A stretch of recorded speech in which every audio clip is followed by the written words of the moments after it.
Hotel ইন্টারকন্টিনেন্টালের সামনে আইন শৃঙ্খলা রক্ষাকারী বাহিনী এবং বুয়েট শিক্ষার্থীদের মধ্যে কিন্তু এই মুহূর্তে ধাওয়া পাল্টা ধাওয়ার মতো পরিস্থিতি কিন্তু হচ্ছে। এই মুহূর্তে দেখতে পাচ্ছি আইন শৃঙ্খলা রক্ষাকারী বাহিনীর সদস্যরা তাদেরকে এখান থেকে সরে যেতে বলছেন। কঠোর অবস্থানে কিন্তু আইন শৃঙ্খলা রক্ষাকারী বাহিনীর সদস্যরা রয়েছেন এবং এখান থেকে তাদেরকে সরে যেতে, তেমনটি কিন্তু আমরা আপনাদেরকে দেখাচ্ছিলাম এবং শিক্ষার্থীরা কোনোভাবেই সরে যাচ্ছেন না, ভয়ভীতি দেখিয়ে তাদেরকে এখান থেকে সরে যেতে বলছেন আইন শৃঙ্খলা রক্ষাকারী বাহিনীর সদস্যরা। এবং আবারও কিন্তু দর্শক আপনাদেরকে দেখাচ্ছিলাম জলকামান নিয়ে আসা হয়েছে এবং জলকামান নিয়ে আসা হয়েছে এবং শিক্ষার্থীরা যেহেতু কোনোভাবেই এখান থেকে সরে যাচ্ছেন না, তার কারণে কিন্তু এখান থেকে জলকামান নিক্ষেপ করে তাদেরকে সরিয়ে দিবেন হয়তো বা। আবারও দেখতে পাচ্ছি যে জলকামান নিক্ষেপ করা হচ্ছে বুয়েট শিক্ষার্থীদের উপর, কিন্তু এই মুহূর্তে জলকামান নিক্ষেপ করছেন আইন শৃঙ্খলা রক্ষাকারী বাহিনীর সদস্যরা, কিন্তু জলকামান নিক্ষেপ করে তাদেরকে এখান থেকে ছত্রভঙ্গ করে দেওয়ার চেষ্টা করছেন। তবে শিক্ষার্থীরা কিন্তু এখান থেকে চলে যাচ্ছেন না, কোনোভাবেই চলে যাচ্ছেন না, চলে যেতে চাচ্ছেন না, যার কারণে শিক্ষার্থীদেরকে ছত্রভঙ্গ করে দিতে কিন্তু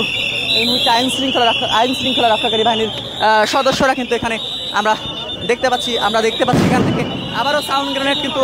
নিক্ষেপ করা হচ্ছে, আবারও সাউন্ড গ্রেনেড নিক্ষেপ করা হয়েছে, তেমনটি কিন্তু আমরা দেখতে পাচ্ছি সাউন্ড গ্রেনেড নিক্ষেপ করা হয়েছে। এবং এই মুহূর্তে পরিস্থিতি যদি বলি, বেশ উত্তপ্ত পরিস্থিতি, কিন্তু বুয়েট শিক্ষার্থী এবং আইন শৃঙ্খলা রক্ষাকারী বাহিনীর সদস্যদের মধ্যে উত্তপ্ত পরিস্থিতি কিন্তু এই মুহূর্তে সেটি কিন্তু আমরা দেখতে পাচ্ছি। এবং আবু সাইদ ইন্টারন্যাশনাল কনভেনশন হলে কিন্তু বুয়েট শিক্ষার্থীরা অনেক অবস্থান নিয়েছেন এবং আপনাদেরকে দেখাচ্ছিলাম সাউন্ড গ্রেনেড, টিয়ার গ্যাস, কোনোভাবেই কিন্তু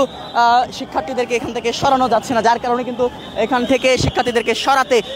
সাউন্ড গ্রেনেড নিক্ষেপ করা হচ্ছে, সেটিও কিন্তু আমরা দেখেছি এবং আপনাদেরকে দেখাচ্ছিলাম উত্তপ্ত পরিস্থিতি হোটেল ইন্টারকন্টিনেন্টালের সামনে। যে 3 দফা দাবি নিয়ে বুয়েট শিক্ষার্থীরা আন্দোলন করছিল শাহবাগে, সেখান থেকে তারা এখানে প্রধান উপদেষ্টার বাসভবনের দিকে এগিয়ে যাবার চেষ্টা করে এবং প্রধান উপদেষ্টার বাসভবনের দিকে এগিয়ে যাবার চেষ্টাকালে তাদেরকে লক্ষ্য করে আইন শৃঙ্খলা রক্ষাকারী বাহিনীর সদস্যরা তাদেরকে সেখান থেকে আটকে দেয় এবং সেখানে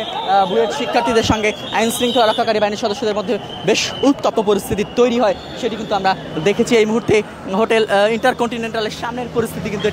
সেটি কিন্তু আমরা আপনাদেরকে দেখাচ্ছিলাম।